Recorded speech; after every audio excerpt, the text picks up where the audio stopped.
Hello there, YouTube. Devin here again, and this is going to be another helmet comparison video.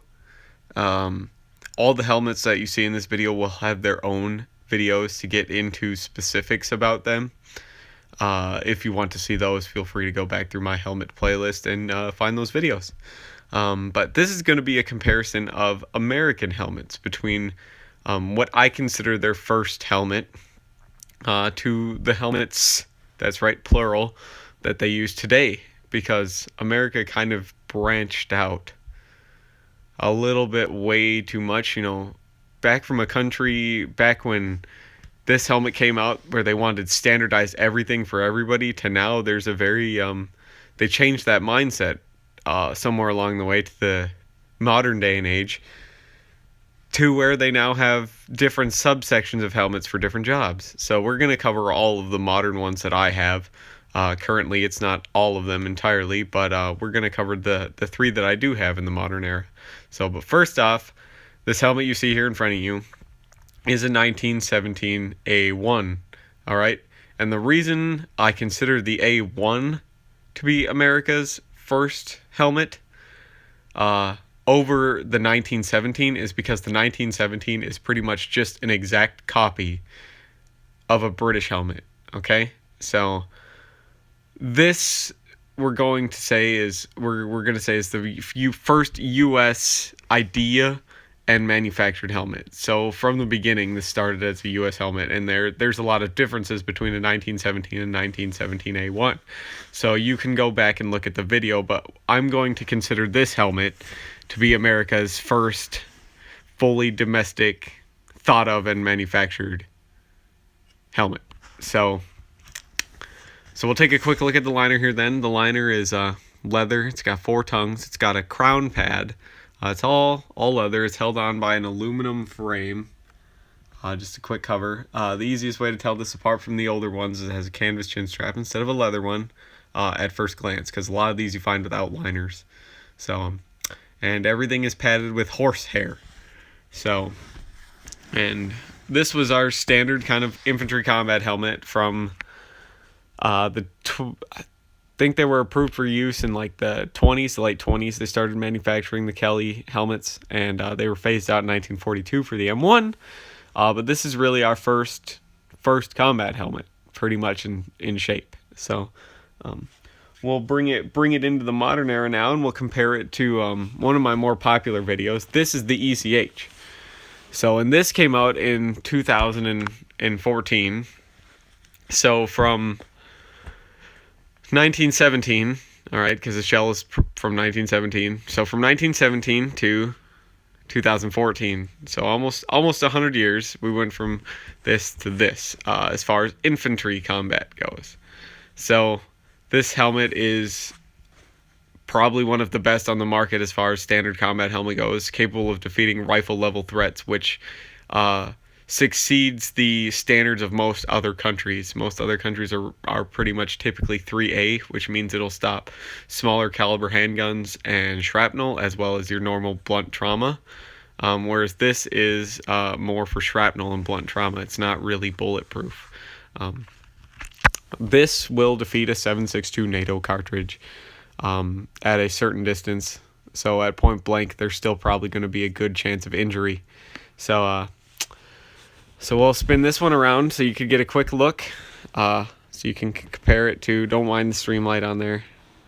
I also took the cover off this one because a lot of people have been complaining about seeing the helmets without the covers.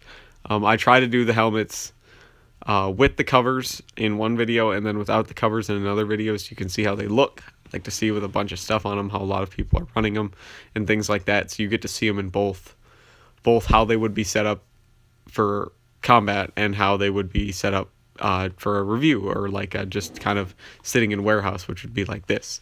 So now we'll move that one out of the way, and I'll give you a quick once over of the World War I helmet. It's pretty much a bowl. These were called the tin hats by a lot of people because that's pretty much what they are, although they're steel.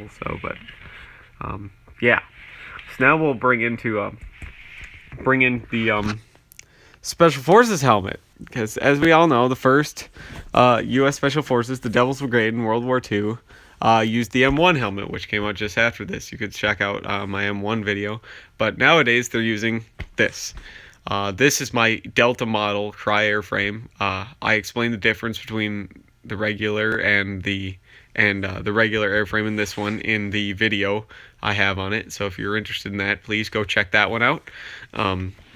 This one, again, I have the cover off. And this helmet is a two-piece design. It's about a third the weight of the ECH. So, yeah. And we'll take a look at the overview of this helmet compared to the M1917A1. So, that's that.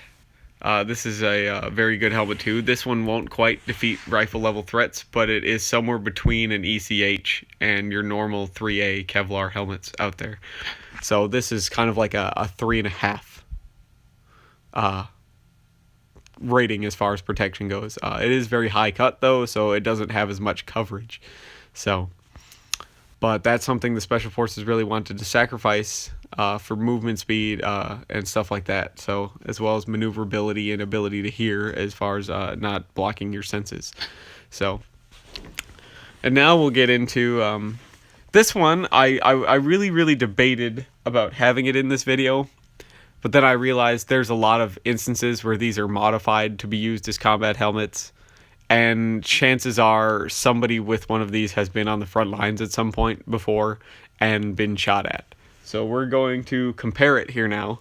Anyways, just because of that fact. And this giant monstrosity is the Advanced Combat Vehicle Crewman Helmet, or ACVC helmet. And it's in my CVC helmets video. And you see a lot of early Special Forces people, like back in... kind of just after the whole Black Hawk Down incident, so like late 90s, you see a lot of these CVC helmets, the shells being converted to hold a normal helmet chin strap, and they will have pads and stuff put in them, or suspensions and things like that, different stuff, so that makes them a combat helmet. And you see a lot of Special Forces using these before there was a specifically designed Special Forces helmet. And this is just the improved version of that version. And this has the big plastic face guard for you to so you don't block your face or hit your jaw or anything when the tank is moving around or firing. This is just held in place with tension, so this just pivots up and pretty much unhooks. So there's not a whole lot holding that mask on there, but it's still extra protection. I had to take the liner out of this one because the liner was had a lot of loose wires and stuff on it, and it was very disgusting and very stinky and gross. I still have the liner. I'm looking for a replacement cover for it and some different headphones, and I'll put it back in. That's just on my to-get list now that I have the hard part, which is the face guard, and all the hardware is intact. I'm pretty sure I could find a liner out there somewhere that's not as terrible of condition. So now we'll spin this helmet over compared to the 1917A1. And these kind of came out in the 2000s era. I'm not sure exactly what year the ACVC replaced the regular CVC. I know that this regular CVC is still in use. So yeah, and this is just a good comparison of some of these helmets compared to the first helmet that the U.S. fielded that they designed. So hopefully you guys like this video, and you're very interested in stuff like this. Sorry I didn't go in depth about all these helmets. If you want to see those, you could. I very much encourage you to go and check out their own video, as I will cover everything more in depth as far as the history and all of that goes. This is just more of a comparison to see where the United States has come in the century of helmet design. The last video I did was pretty popular. Hopefully this one is just as popular, and I'll do another one for another country, because I actually have a lot of these matchups, as I've said, and it's just a good way to see how far technology and mindset and everything has come in just 100 years, which is a very short window of time. So I will leave this here. Hopefully you guys like this video. If you're new, hopefully you subscribed. If you like this sort of thing, I very much appreciate it. And please leave a comment if you have any questions or concerns or anything, or if you just want to suggest topics for future videos. I hopefully will see you guys in the next video. Bye.